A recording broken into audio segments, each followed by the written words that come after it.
दिल्ली पंजाब गुजरात में अगर किसी कारणवश डेथ कर जाता है तो यहाँ उनके पास जो संपत्ति रहता है वो 1 कट्ठा 2 कट्ठा जमीन बेच करके वो लाश मंगाया जाता है। लगभग 75 से 80 वर्ष देश आजाद हुआ, लेकिन वहाँ के लोग बिल्कुल आजाद नहीं हुए हैं, आज भी गुलामी की जिंदगी जी रहे हैं। ये कलेजा फट जाता है कि आज मेरे यहाँ रोजी रोजगार रहता तो मेरे भाई आज दिल्ली पंजाब गुजरात क्षेत्र में नहीं जाते। नमस्कार, मैं अभी रामनगर विधानसभा क्षेत्र में हूँ और हमारे साथ जो है अभय कुमार पासवान जो यहाँ के संभावित उम्मीदवार है हमारे साथ है। इनसे जानते हैं कि जनसुराज की अभी रामनगर में क्या स्थिति चल रही है। हालांकि उनके जनसुराज के द्वारा जितने भी संभावित उम्मीदवार है क्षेत्र में घूम रहे हैं, लेकिन इनकी अभी जो है माहौल क्या चल रहा है इनसे जानने का प्रयास करेंगे।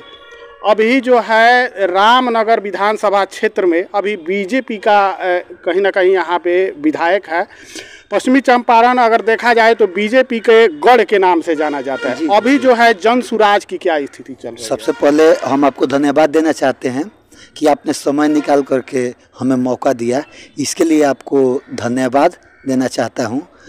रही बात बीजेपी का गढ़ माना जाता है चंपारण, आपका कहना बिल्कुल सत्य है, इसमें कहीं दो मत की बात नहीं है। लेकिन कब गढ़ था? विकल्प के अभाव में हम लोग जंगल राज से त्रस्त थे, उस स्थिति में यहाँ बीजेपी का गढ़ बना हुआ था।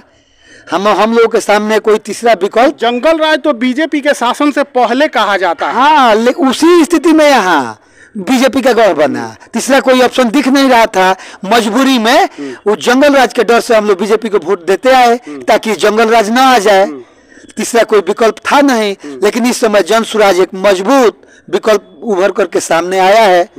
और सामने नहीं आया है, सिर्फ बिहार में सरकार भी बनाने जा रहा है, रामनगर में अपना विधायक भी देने जा रहा है जनसुराज। अच्छा, प्रशांत किशोर जो है जो जनसुराज के कहा जाए तो सूत्रधार है, कहीं ना कहीं जो है पलायन के मुद्दे पर बात करते रहे हैं, बेरोजगारी के मुद्दे पर बात कर रहे हैं। रामनगर में कितना बेरोजगारी और पलायन यहाँ से होता है? उसका तो अनगिनत पलायन है। जाकर के पर डे जननायक जब जाती है, सत्याग्रह जाती है, सब क्रांति जाती है, जब हमारे लोग स्टेशन पर दिखते हैं अपना बैग लेकर के, देखने के बाद ये कलेजा फट जाता है कि आज मेरे यहाँ रोजी रोजगार रहता तो मेरे भाई आज दिल्ली पंजाब गुजरात क्षेत्र में आप जाते हैं तो लोग ऐसा मुद्दा आपके सामने रखते हैं? जी बिल्कुल, हर गांव में समस्या है, हर गांव में समस्या आता है कि मेरे लड़के आज दिल्ली में जाकर के फंसे हुए हैं। ये भी समस्या देखने को आता है कि अगर कोई मेरे यहाँ का लोग दिल्ली पंजाब गुजरात में अगर किसी कारणवश डेथ कर जाता है तो यहाँ उनके पास जो संपत्ति रहता है वो 1 कट्ठा 2 कट्ठा जमीन बेच करके वो लाश मंगाया जाता है, 100 को मंगाया जाता है। ये भी सुविधा सरकार की तरफ से उपलब्ध नहीं हो पाता है। इससे दुखद स्थिति क्या हो सकता है बिहार का? अच्छा, यहाँ पे भ्रष्टाचार को लेकर, भ्रष्टाचार पर भी प्रशांत किशोर जो है पूरा प्रयास किए हैं उस पर जोर देने का, इसको लेकर यहाँ क्या कहिएगा?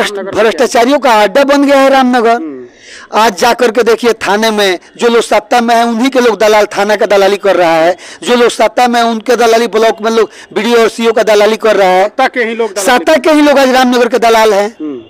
नाम तो आपको हम नहीं बताएंगे, लेकिन जो लोग सत्ता में है, जो हमारे विधायिका है, उनके अगल बगल घूमने वाले लोग आज थाना का दलाल बने हुए हैं। अगर किसी आम जनता का समस्या होता है वो लोग उनके पास जाते हैं, वो लोग मोटे रकम तय करके उन लोगों का काम करवाते हैं। बताइए उनको हम लोग विधायक बनाने से क्या फायदा? सरकार के द्वारा सर्वे का काम चल रहा था, इसको लेकर भी हम लोग काफी सुने थे कि जब लोग पेपर निकालने जाते हैं तो उनसे मोटी रकम मांगा जाता है। जी बिल्कुल, सिर्फ रामनगर नहीं पूरा बिहार भ्रष्टाचारियों का अड्डा बन गया है।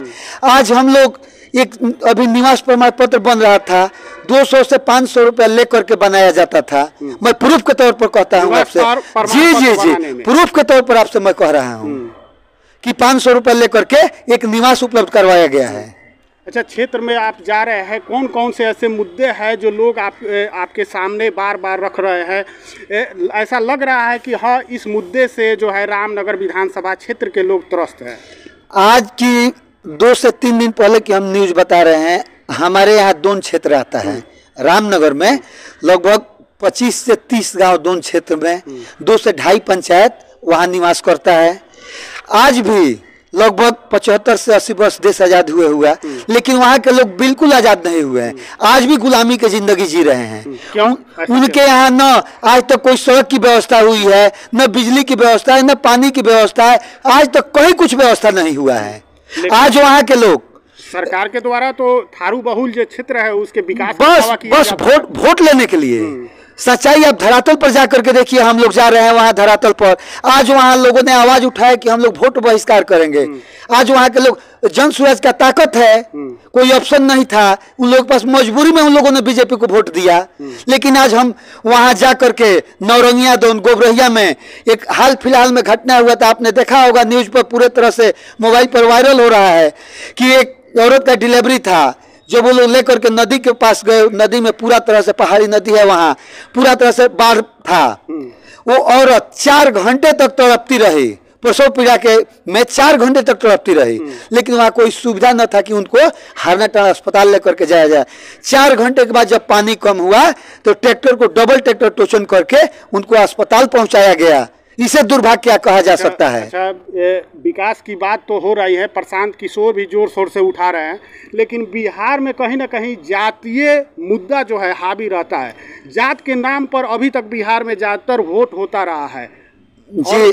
आप जो अलग अलग पार्टियां हैं उनमें आप देखिएगा कि जो जातीय नेता है, जातीय पार्टियां है वो है। जैसे अगर बात करें तो मुकेश सहनी जात का राजनीति करते हैं, चिराग पासवान की बात करें तो जात का राजनीति करते हैं, उसके अलावा जीतन राम मांझी की बात करें तो वो भी जात का राजनीति करते हैं, एक जात के नेता है। क्या इसको जो है जन सुराज तोड़ पाएगी? जी बिल्कुल तोड़ पाएगी। मैं भी तो अभय पासवान हूँ, अगर हमें जाना तो मैं चिराग पासवान का पार्टी जाकर के ज्वाइन करता, लेकिन मैं बिल्कुल उससे अलग हूँ, जातिवाद से अलग हूँ। मैं प्रशांत किशोर जी के बातों से प्रभावित होकर के मैंने जन सुराज ज्वाइन किया। आज जन सुराज के लिए 3 सालों से 3.5 सालों से काम कर रहा हूँ। मैंने पहले जिला में सचिव भी था, पर इस प्रखंड का मैंने अध्यक्ष भी रहा। आज मैं संगठन जिला का युवा अध्यक्ष हूँ, उसके साथ मैं संभावित प्रत्याशी भी हूँ। तो जाति से तो एक बात बताइए, मोदी जी के जाति के कितने लोग बिहार में निवास करते हैं? आपको नहीं है लोग। बिहार में कौन ऐसा चेहरा है कि जिनके चेहरे पर बीजेपी वोट ले लेता है? कोई चेहरा उनके पास? लेकिन बिहार में कहीं ना कहीं जात के आधार पर ही अभी तक वोट होता रहा है और जातीय मुद्दे ज़्यादा हावी रहे हैं। लेकिन प्रशांत किशोर जो आए हैं वो जात की बात नहीं कर रहे हैं, पलायन की बात कर रहे हैं, बेरोजगारी की बात कर रहे हैं, शिक्षा की बात कर रहे हैं। अब देखना यह है कि यहाँ के लोग जो है जात पर जाते हैं या पलायन पर, बेरोजगारी पर और शिक्षा पर जाता है। एक बात और आपसे जानना चाहेंगे, कहीं ना कहीं यह जो विधानसभा है यह बीजेपी का गढ़ है। 25 साल से भागीरथी देवी है यहाँ पे। जी बिल्कुल, आपके सामने कोई छोटा मोटा पार्टी नहीं है, एक बड़ा पार्टी है आपके सामने। जी जी बिल्कुल है। तो बीजेपी के गढ़ में आपको लगता है कि प्रशांत किशोर संदमारी कर पाएंगे? एकदम बिल्कुल। चंपारण क्या, रामनगर क्या, बिहार से सबका विदाई होना तय है। विदाई होगा, एकदम बिल्कुल तय है। इसमें कोई दो मत की बात नहीं है, कोई संकोच की बात नहीं है। जन सुराज पूर्ण बहुमत से सरकार बनाने जा रहा है।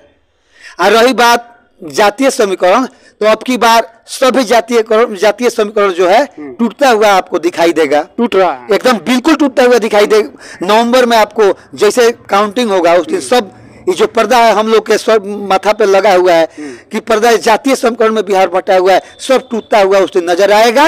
हम लोग पूरे बिहार की जनता मन बना चुकी है कि अब की बार जन सुराज का सरकार बनाना है। जो बेरोजगारी है उसको सबसे पहले प्राथमिकता दिया जाएगा जन सुराज में। आज भागीरथी देवी के द्वारा यहाँ क्षेत्र में काम किया गया है कि नहीं? भागीरथी देवी कौन? भागीरथी देवी यहाँ के जनता से जाकर के पूछिए भागीरथी देवी कौन है। बस चुनाव के समय तो भागीरथी देवी आती है क्षेत्र में, उसके बाद कोई प्रूफ दिखा दे कि हम भागीरथी देवी किसी गांव में गई हुई है।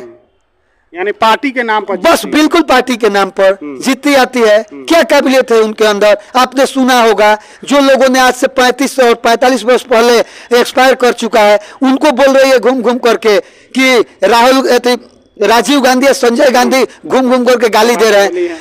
बताइए वैसे विधायक हम लोग जिता करके क्या उनसे हम लोग विकास का उम्मीद कर सकते हैं, जिनको ये ज्ञान नहीं है कि जो लोग 45 और 35 वर्ष पहले एक्सपायर कर चुका है वैसे विधायक अगर हम लोग जिताते हैं तो उनसे विकास का क्या उम्मीद करेंगे हम लोग?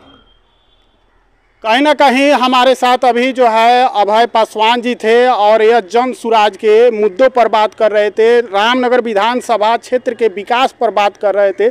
इनके सामने जो लोग हैं वह मुद्दे रख रहे हैं कि यहाँ पे क्या कमियां है इस विधानसभा क्षेत्र में। कहीं ना कहीं इनके द्वारा आप जान पाए, क्या और कहना चाहिएगा? मेरा कहना ही है कि आज 20 वर्षों से भारतीय जनता पार्टी और जदयू की ही सरकार बिहार में है। जब से इन लोगों का सरकार है तब से रामनगर में इन लोगों का विधायक है। लेकिन आप लोग जो दिखाते हैं मीडिया में, चैनल पर, यहाँ की समस्या आप लोग दिखाते हैं, लेकिन धरातल पर जाने के बाद उससे भी जटिल समस्या यहाँ है। आज जा करके देखिए, हमारे लोग, मेरे यहाँ थारू बहुल क्षेत्र है, पहले कहा जाता था कि थारू बहुल क्षेत्र बीजेपी का गढ़ माना जाता है। आज चल करके उन लोगों से आप रूबरू होइए कि उन लोग क्या बोल रहे हैं, यानी और कि हम लोग आज तक ठगे गए हैं। समाज जो है वो टूट चुका है, जी बिल्कुल टूट चुका है। सब लोग जन सुराज के लिए बिल्कुल खड़ा है, इंतजार कर रहा है। ये उन लोग कह रहा है कि आज मेरे यहाँ का स्थानीय कोई विधायक जन सुराज बनाएगा। सबसे बड़ी खुशी की बात, यानी बिहार में 2025 में बदलाव होगा। जी बदलाव होगा। प्लस आज लगभग 15 से 20 सालों से मेरे रामनगर का स्थानीय विधायक ही नहीं है, जो यहाँ की समस्या को क्या समझ पाएगी, जो बगल से आती है, नरकटियागंज से आती है। रामनगर विधानसभा क्षेत्र में सबसे बड़ा मुद्दा क्या है जिससे लोग परेशान हैं? सबसे बड़ा समस्या हमारे दोनों क्षेत्र जो है, वहाँ न आज तक सड़क बना है, न बिजली है, न पानी है, कोई सुविधा उन लोगों को नहीं मिला है।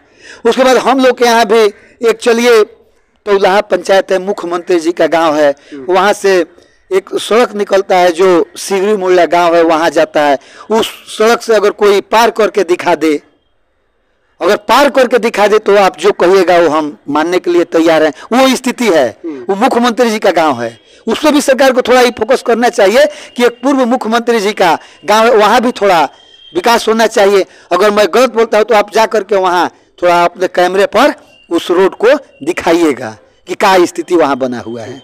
चलिए, धन्यवाद। रामनगर विधानसभा क्षेत्र की अगर बात करें तो यहाँ पे कमियां ही कमियां है। जब जन सुराज के जो संभावित प्रत्याशी है वो क्षेत्र में जा रहे हैं तो लोग जो है इनके सामने जो है समस्याएं ही समस्याएं रख रहे हैं। अब इसको लेकर आपकी क्या राय है कमेंट करके जरूर बताइएगा, और चैनल पर नए हैं तो चैनल को सब्सक्राइब जरूर कीजिए। जय हिंद, जय बिहार।